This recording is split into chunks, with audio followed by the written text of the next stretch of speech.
Thank you. So, I don't get out much. And I know what you're thinking, the guy with the glasses, granite jumper and a bottle of water is clearly a sesh monster, but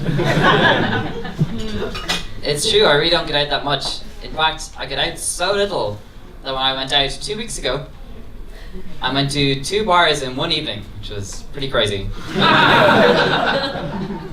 My bank cancelled my credit card.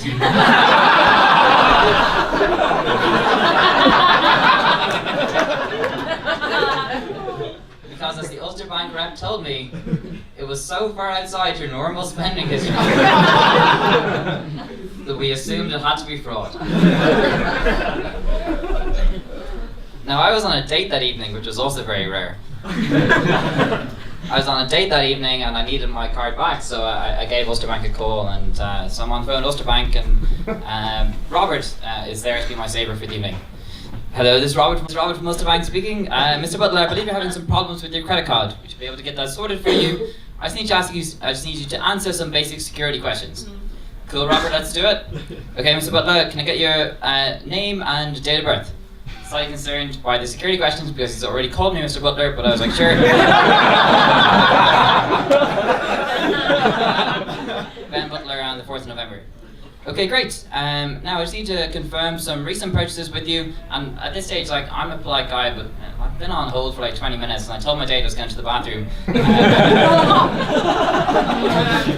So I was like, Robert, do you mind if we hurry this up? I'm actually on a date at the moment. Oh, of course, yeah, we just take a couple of minutes. How's the date going? And I was like, Robert, is this a standard security question? Mr. Butler, we just need you to confirm some recent purchases, and if you don't cooperate, I'm going to have to end the call. I was like, okay, yeah, the date's going well, I suppose. Like, it's going well until you cancel my card, but like, it was.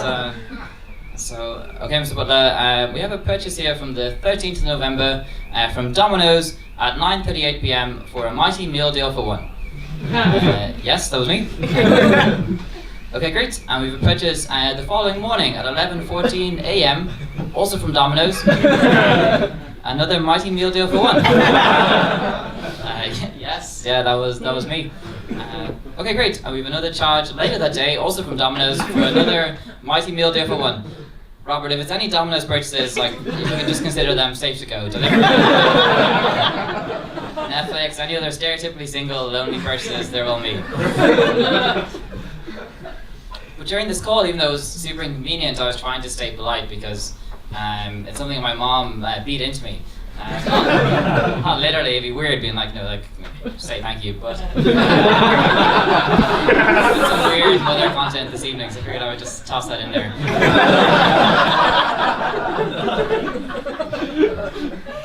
I still remember, like, years after the fact, my mom and I were quite similar. We used to, like, row a lot when we were younger.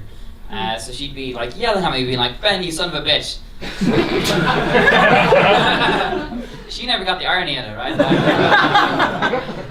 Ben, you son of a bitch, but at least you have your manners. So I wasn't going to take being called a son of a bitch by anybody, let alone my bitch mother. So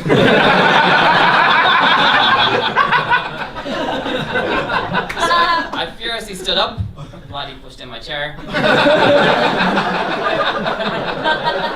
her to fuck off while asking to be excused, and walked out the door, like, slamming it on the way out, and obviously clearing my plate and putting away the bins and everything on the way out.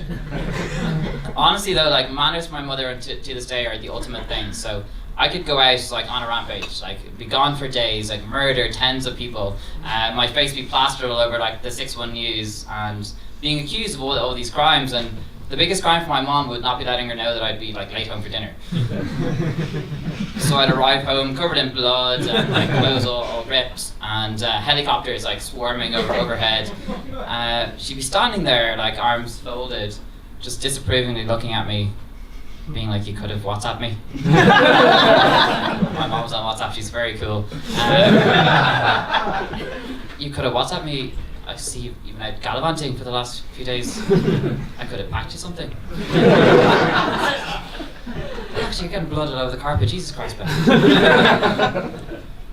the manners and politeness thing has stuck with me, but it does lead to awkward situations. So I don't know about you, but I tip my barber. Not kind of like paper tips, I'm not doing that well, but like, like coins or, that kind of thing. It's like, this round's on me, but it's only Foster's and we're splitting the pints. Like that kind of situation. So like, I'm in there, I'm getting my haircut, and I go to tip my barber, and there's a difference between like the Hollywood version and the cool thing that I want to happen and the actual thing that happens. So I'm going to finish up by like telling you both versions. So in the Hollywood version, I'm sitting, I'm getting my my haircut, and the guy comes around with the mirror, and I get that once a month opportunity to see the back of my head and be like, cool, it's still there. So he takes off the cloak, and and again, this is in like my mind in the Hollywood version. I palm him like a tenner, and I stroll down the road, and kids marvel at my magnificence, and old men doff their caps, and fire hydrants explode. Whatever happens to cool people, like that's what happens in my head. But real life is a little bit different. Real life is horrendously more awkward because I tip with coins and not with paper. Would you mind being my barber for a second? You look like a fantastic barber. Do you mind coming up? You can be my barber, like. Cool. So I just said short.